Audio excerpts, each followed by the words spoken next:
Hi, my name is Simon, and welcome to this look at perhaps a lost gem you may not have experienced. It may look familiar to Half-Life players, Half-Life 2. This is actually, as you see there, Half-Life 2 Lost Coast.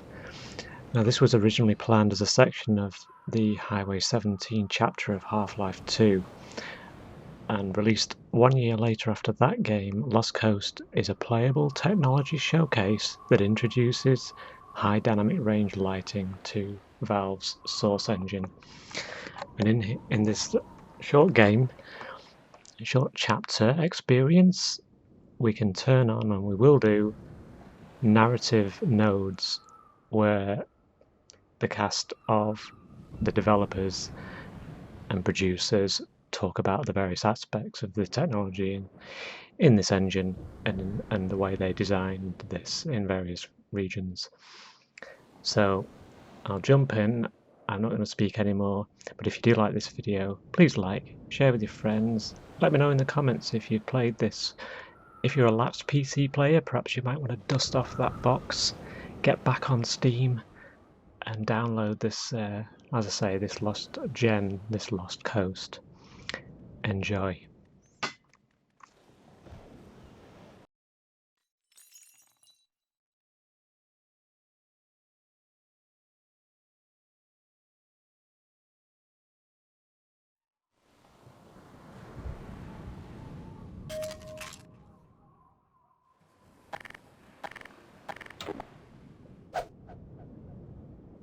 Hi, this is Gabe Newell, and welcome to the Lost Coast. In this tour, we're going to be talking about a new graphics technology we've been developing called High Dynamic Range, or HDR. We'll also be giving you some insight into the design and production challenges we faced during the construction of the Lost Coast. First, a quick explanation of the commentary system. To listen to a commentary node, put your crosshair over the floating commentary symbol and press your Use key. To stop the commentary, put your crosshair over the rotating node and press your Use key again. Some commentary nodes may take control of the game for the purpose of showing something to you. In these cases, simply pressing your Use key will stop the commentary.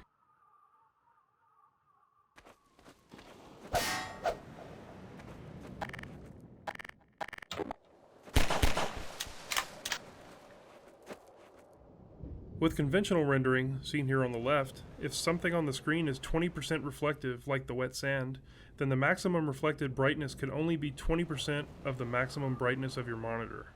HDR's more accurate simulation of light ensures that the sun's reflection on this wet sand appears as it would in the real world, which could potentially use 100% of the maximum monitor brightness. HDR uses bloom to simulate light that is beyond 100% of a monitor's maximum brightness.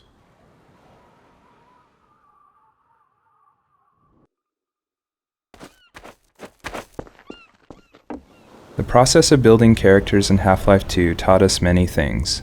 By the end, we believed we'd figured out a more effective process for designing and constructing characters. This fisherman is the first character we built using that process. Design-wise, the fisherman was focused on showcasing HDR and the way light falls on human skin. The highlights on his forehead and nose are good examples of specularity on human skin. You can see how the wrinkles on his cheeks and around his eyes are an example of how we can use normal maps to add depth. Production-wise, the fisherman was built using a similar process to the rocks you saw on the beach. We model the 3D character at a very high detail, then extract much of the physical information and store it in the textures. Hey! You there? Wait a minute now, aren't you? You are. You're that scientist chap, Friedman, Fishman, am I right? You must be here to take on the Combine. Not sure what one man can do, but no other reason to visit St. Olga at a time like this. I'll take you to where they made their base, or as far as I can, at any rate.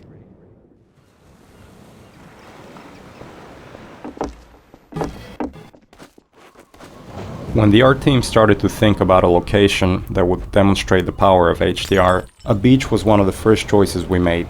The visual relationship between the sky, the water, and the rocks is something we could not achieve without HDR, In order for high dynamic range to correctly simulate the light's interaction with the surfaces around you, like these wet rocks, we needed more precise information about the surfaces than we've had in the past. And now going forward, we're modeling textures in 3D packages to ensure that the physical information encoded in the texture allows HDR to correctly bounce light off the surface. We also designed the colors and values of each surface to ensure they will be correct across all exposure levels. Got the key right Water here. presents us with a lot of rendering challenges. In fact, we have to render the scene 3 times. Once for the refraction of what's under the water, once for the reflection of everything above the water, and once from the player's view. You can see the reflection and refraction scenes in the 2 small windows on screen. In the refraction, we calculate per pixel how much water you're looking through to do a volumetric underwater fog to simulate particulate matter. For our full HDR solution, we had to go through the entire engine and modify every bit of code that calculated light and color. For example, these water reflection and refraction renderings had to be improved to support the full range of contrast values. There we go. Get along now, laddie. Destroy that gun and no dawdling.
Minor fracture detected.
The area you're currently entering is called the Cliffside Arena. We were particularly happy with the vertical cliffside in Half-Life 1, and regretted that we didn't iterate further on that concept in Half-Life 2. Vertical space allows us to force the player to deal with threats from above and below. We find that players focus their view on the direction they're travelling, so by using a cliffside and having the player ascend it, we ensure that the player will look up and be prepared for enemies. If the player's path was to move past the bottom of the cliffside, it would be unlikely he would notice soldiers rappelling down from above. And dying from unknown threats never feels fair and certainly isn't fun.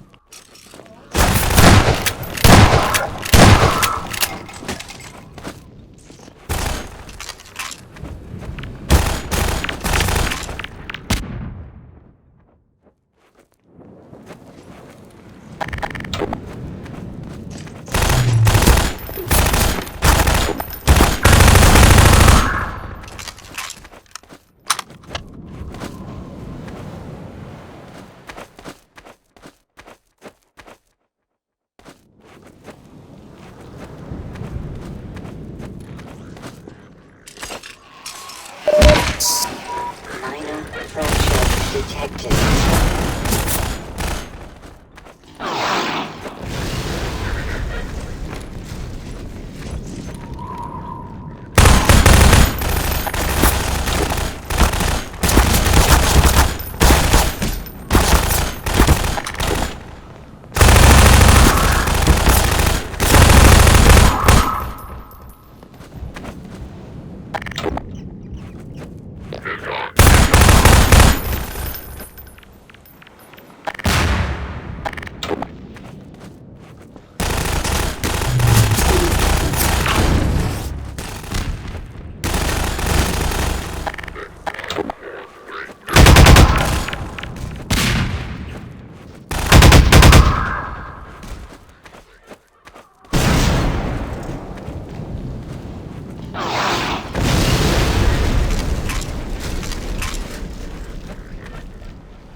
One of the features of our HDR solution is dynamic tone mapping. The easiest way to think about dynamic tone mapping is that it's a method of simulating the way the human eye reacts to light. In the real world, you've probably walked into a dark room and noticed your eye adjusting to the darkness, letting you see better after some time. Or you've walked out into a bright day and been blinded by the sun, only to have your eye adjust and allow you to see normally. Your iris is adjusting itself in response to the amount of light hitting your eye. Dynamic tone mapping simulates this by automatically adjusting the exposure of the scene to mimic the behavior of your iris. You can see this as the view moves from the dark tunnel to the bright sun and back again. Here, you can see the way we calculate the amount of light hitting the player's eyes. We take a snapshot of the scene, measure the brightness levels, and then use that to adjust exposure. We consider light at the center of the screen more important than at the edges, to better simulate the geometry of the eye.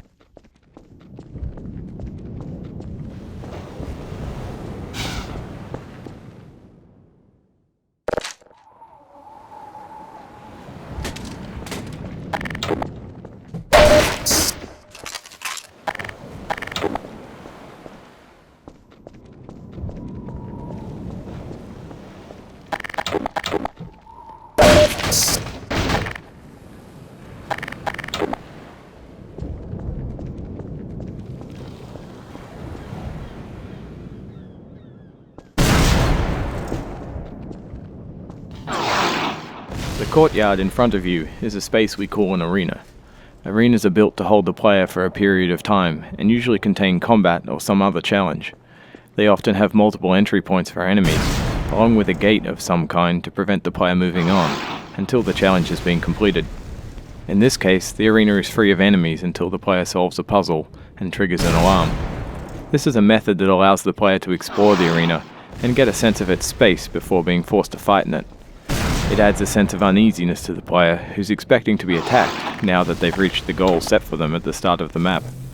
The break in the action here is also a crucial part of the level's pacing.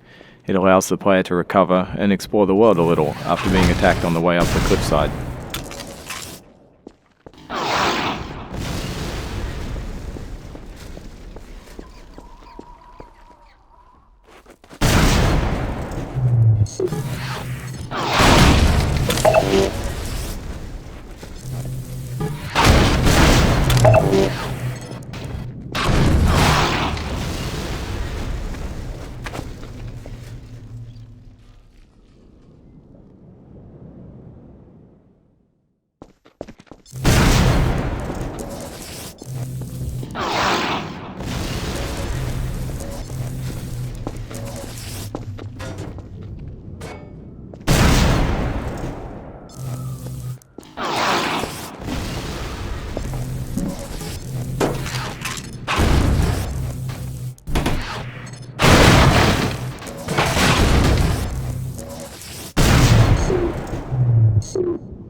The source engine supports a wide variety of shaders.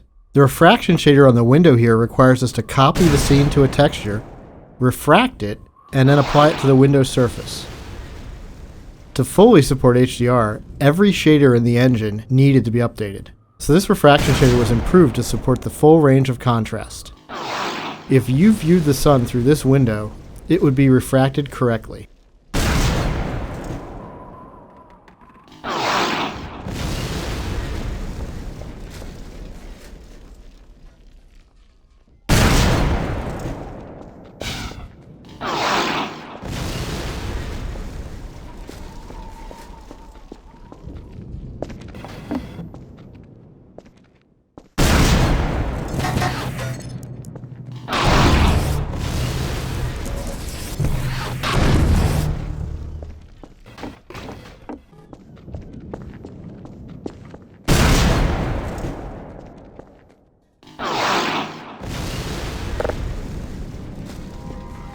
We wanted to transition from a bright, wide-open space into a tighter, closed one to showcase HDR's dynamic tone mapping. We also like to focus on contrasting elements in our settings, like ancient human architecture and futuristic combine technology. A monastery fit these requirements perfectly. Monasteries are generally isolated, unlit, and built ages ago. They provide a great backdrop for the contrasting combine technology. When we build fictional settings, we try to ground them by basing them off a real-world location. We use this location as a design constraint that forces a logical consistency behind the art choices.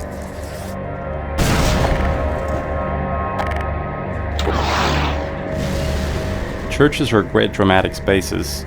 They're often lit naturally with extremes of darkness and brightness, which makes them a great showcase for HDR. Gothic churches are the sober monochromatic spaces that you've seen in almost every horror movie or game. Byzantine churches, on the other hand, are very colorful and have a large variety of materials. We wanted that color and material variety to show off our HDR reflections.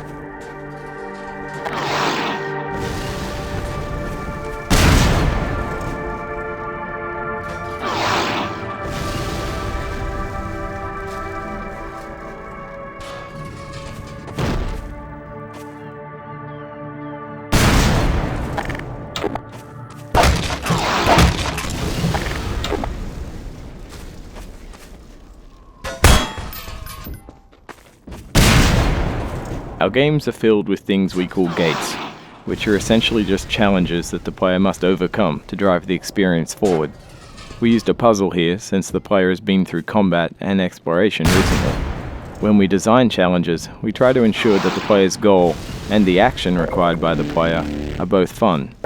It's not hard to create interesting goals for the player, like stopping this machine from shelling the nearby village, but the action required by the player to solve the challenge needs to be fun as well.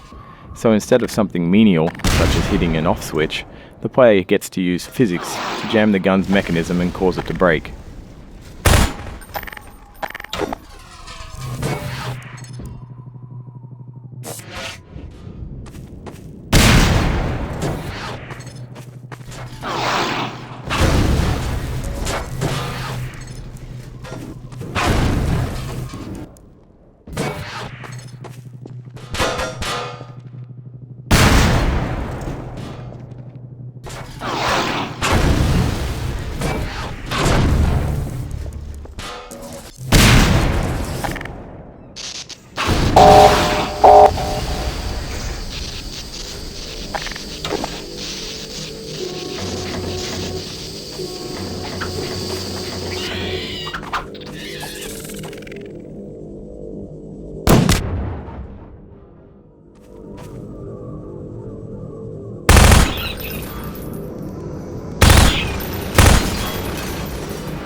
We wanted to transition from a bright, wide open space into a tighter. Churches are great dramatic space.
This marks the end of the Lost Coast tour.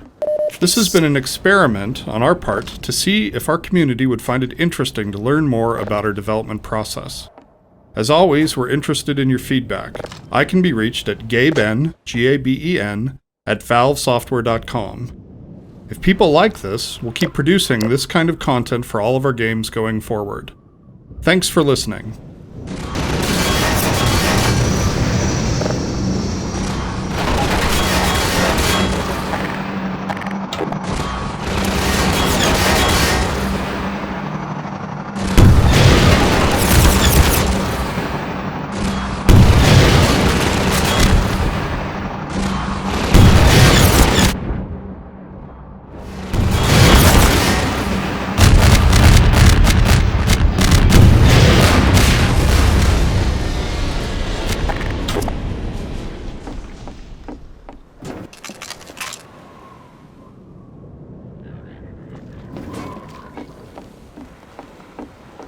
Warning.